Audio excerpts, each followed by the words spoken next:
What a week.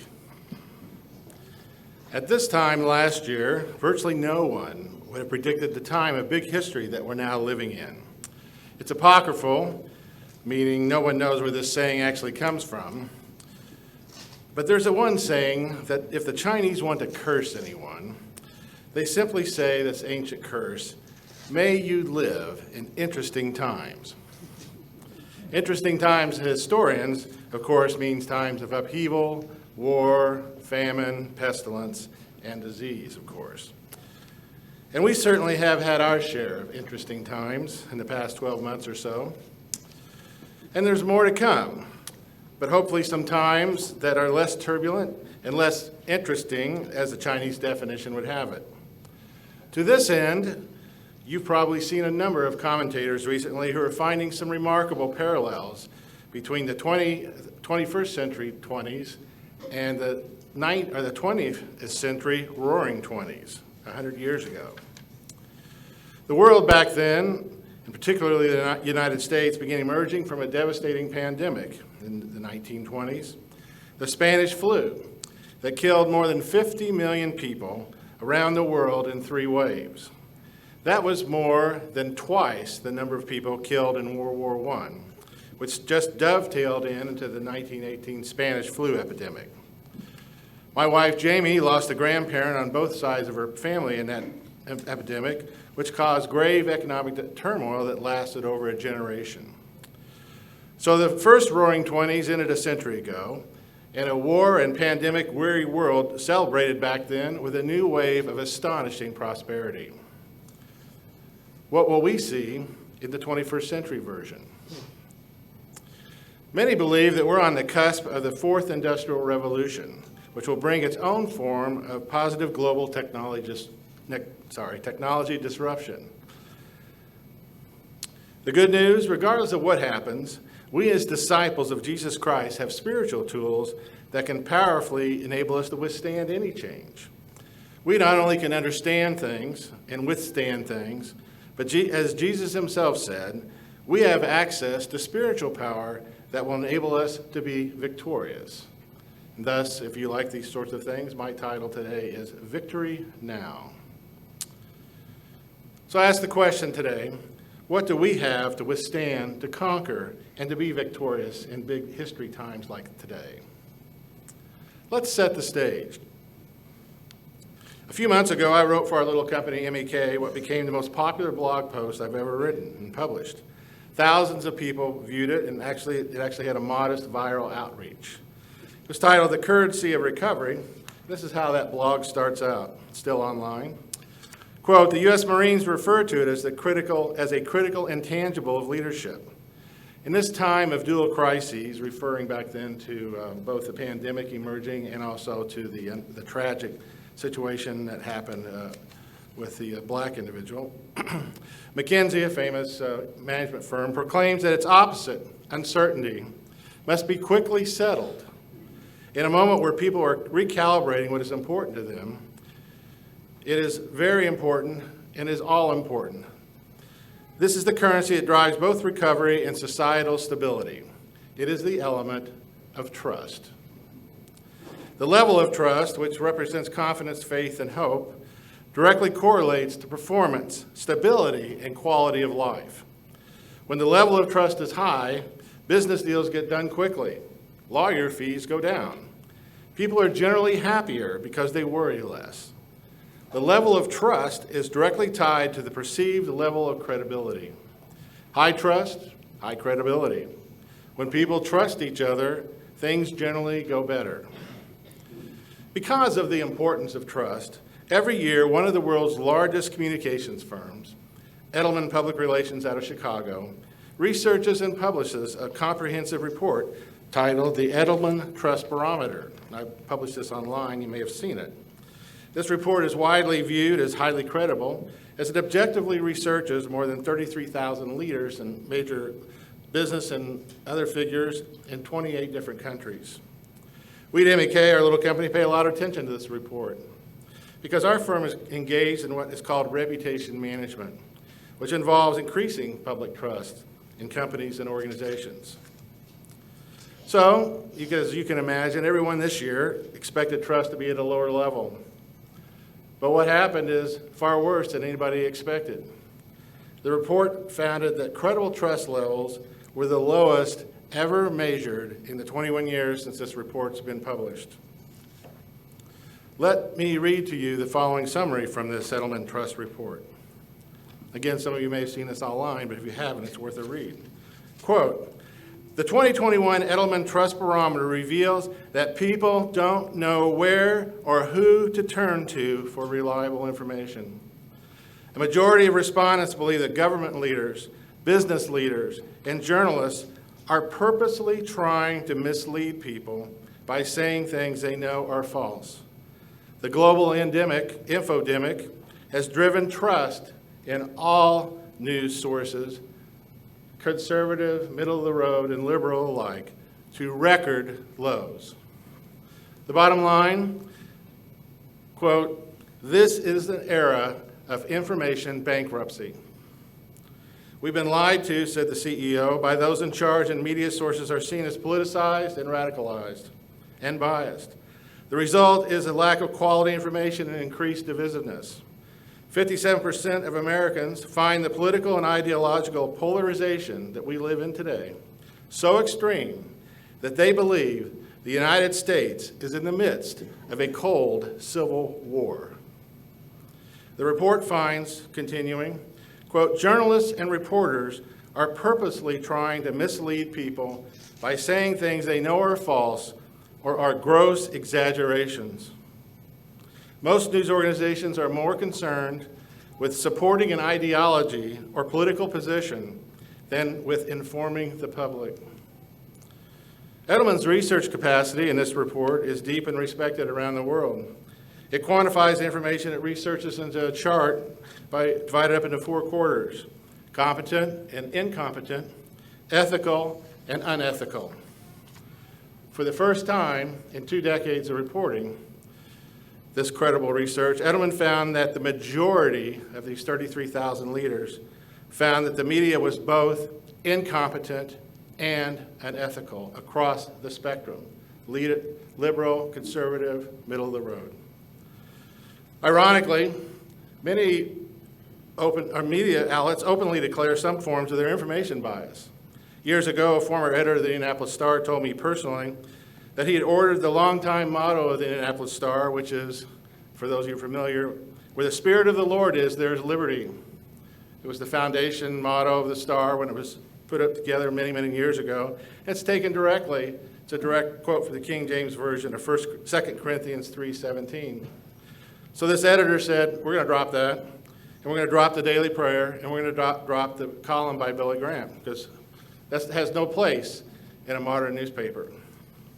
So as he was telling me, to his great surprise, thousands of readers objected, and they unsubscribed. They canceled their subscriptions. So the Star restored the motto, however reluctantly, and the prayer, and the Billy Graham column. But a few years ago, a former publisher of the Star experienced an internal memo leak. In the memo, she declared that the Star would immediately begin supporting the LGBTQ movement with regular front-page coverage and feature stories on gay lifestyles as credible alternatives. It's in writing. And true to her word, that's exactly what the Star does today. If you pick up any copy of the Star any given week, you will see front-page coverage or feature stories, which when I went to J school, nobody ever put a feature story on the front page, and reporters didn't interview each other. But that particular publisher has departed, and that policy is still in effect. The Star pushes a societal and a political agenda. And that's exactly, as I said, what the Edelman report confirmed across the United States. Most news organizations are more concerned with supporting an ideology or political position than with informing the public. So, what does this have to do with us? How does this impact us? Well, if you're like me, I get stressed out. All the bad news coupled with the openly biased coverage that's anti-biblical raises my blood pressure. I get angry, or sometimes I get depressed or anxious, and I have to think about, where is this from? because it doesn't matter what it is, conservative, middle of the road, or bias, it's not credible. It's self-serving. It pushes an agenda, and it's pretty obvious. This physically impacts my body and probably yours and my mind. When I perceive that I'm threatened, just like you, my body responds by releasing large amounts of the stress hormone called cortisol. When we truly are threatened, the increase in cortisol is a good thing. If something's about ready bad to happen to us, we've got to flee or fight, that's our response. Our blood sugar and our energy levels go up. Our muscles go on alert. Our digestive system changes rhythm, and we don't feel like sleeping, like you may right now. Joke, bad joke, okay. But if our stress levels stay up, cortisol can start affecting us negatively. The unrelieved stress energy transforms fear, a deep concern of something specific, into generalized anxiety. Anxiety is usually a state of mind when it reaches the point where it's not specific. Instead of elevating energy, cortisol-boosted anxiety and depression saps energy and disrupts our sleep cycle. Eating makes us feel better, so we gain unwanted weight. We may drink too much or a little bit more than usual. So unrelieved stress can become a vicious cycle, a negative sequence that can affect our spiritual condition, leading to doubt, worry, more anxiety, and even a temptation to break faith. So that's the crummy news. You're probably wondering, where is he going with this? Here's the good news. There is a tried and true antidote to this that gives us relief, helps us draw close to God, and helps us to be in a position to receive supernatural favor. In the time remaining, let's talk about this. Let's turn to the 37th Psalm. This psalm is called a wisdom psalm. It is written as a poetic acrostic, which sets it apart, which means that every verse begins with a letter of the Hebrew alphabet. It underscores the importance of being an acrostic of what's written here because it's uniquely produced. This is a psalm, I submit to you, to read slowly and to meditate on each verse, as it offers life-changing and life-saving principles. I was once told to read this psalm on my knees, which I found to be good advice. So today, in Psalm 37, let's focus on verse 5. The whole psalm is great to read, but let's focus on verse 5, because it is the antidote to some of the things I just talked about. In verse 5 we read, "Commit your way to the Lord, trust in him, and he will act." I'm reading today mostly from the English Standard Version. So let's unpack that powerful verse, because it holds the key to us not only surviving, but spiritually prospering during this time of the 21st century roaring 20s. The Hebrew word translate commit in the English Standard Version, Strong's number H1556, H1556 for you Strong's people, is an unusual verb. Translated gale, it literally means to roll together. That rolling together process means to completely become apart, just like if you're rolling dough or creating a pizza or completing a recipe. To geal means to become completely integrated. To see what biblical commitment and integration looks like, let me refer you to Joshua, the 24th chapter. I'll just read this to you. Joshua 24, verses 14 and 15. "Now therefore fear," not the bad kind of fear, but the fear of deep respect and reverence. "Now therefore fear the Lord and serve him in sincerity and faithfulness. Put away the gods that your fathers served beyond the river and in Egypt, and serve the Lord. And if it is evil in your eyes to serve the Lord, choose this day whom you will serve, whether the gods your fathers served in the region beyond the river, or the gods of the Amorites in whose land you dwell." But Joshua closes with the famous verse, "But for me and my house, we will serve the Lord." An interesting Jewish belief is that the most damaging and evil sin, there's no degrees of sin, but parenthetically speaking, is the sin of idolatry, of putting something before God, of assigning greater interest or resources to something besides God.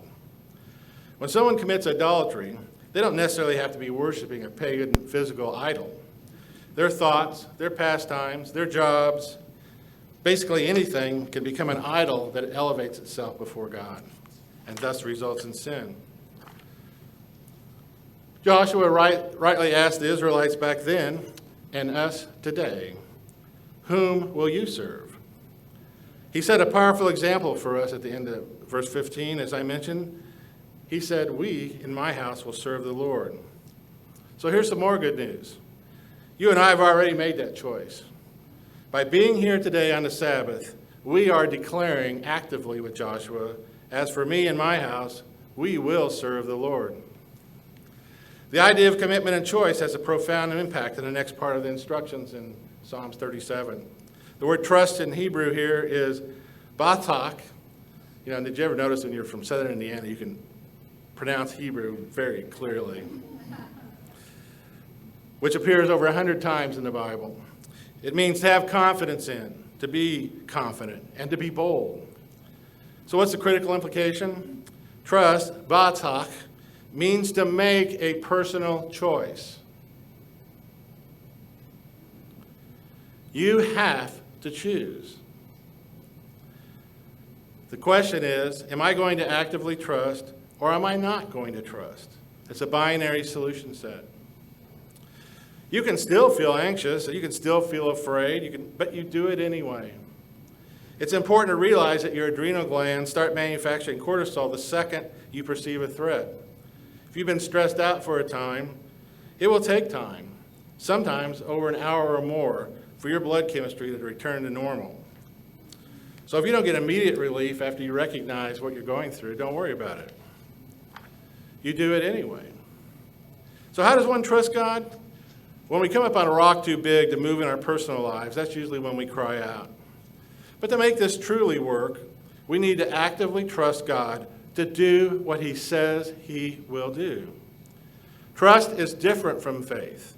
Faith gives us the spiritual depth to trust God, to actually step out in faith, confident that God will do what he says. But when we trust, what do? We simply turn things over to God. We still have to do our part when there is a part to play, but when we trust God, we essentially say, God, I am going to stop worrying about this. I now turn this problem over to you.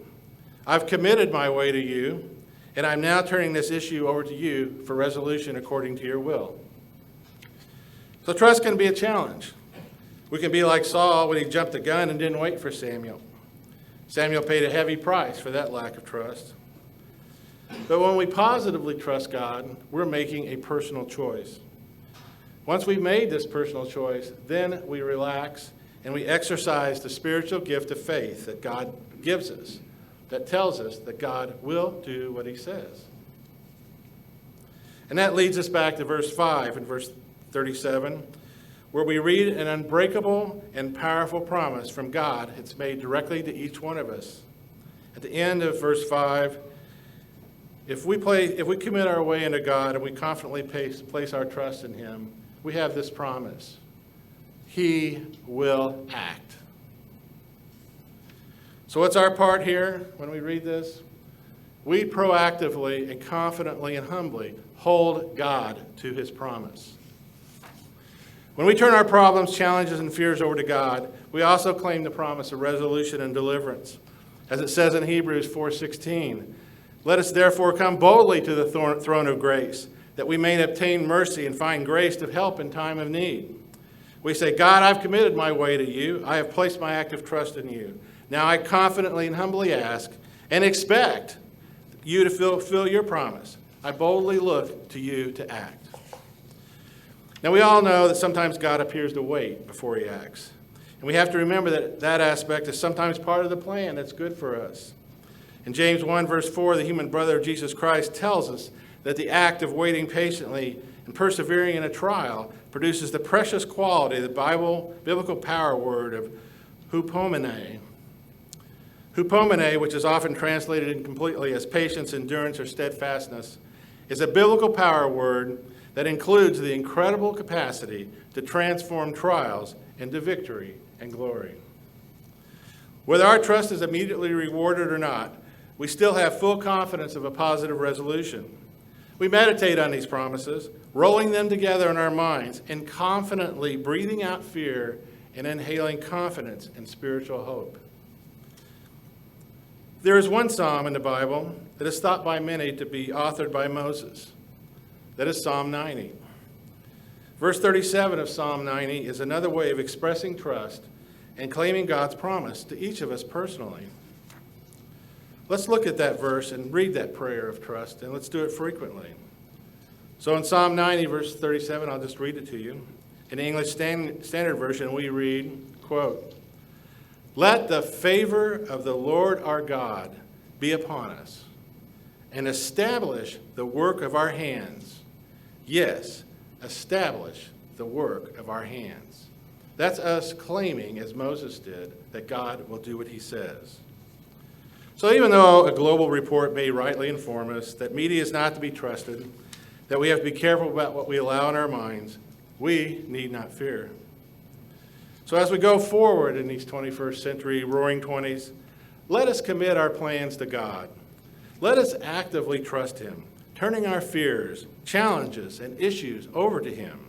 And as our elder brother, Jesus Christ, taught us, let us be fully expectant that our Heavenly Father will act, showering us with grace and favor that will personally lead each one of us to victory.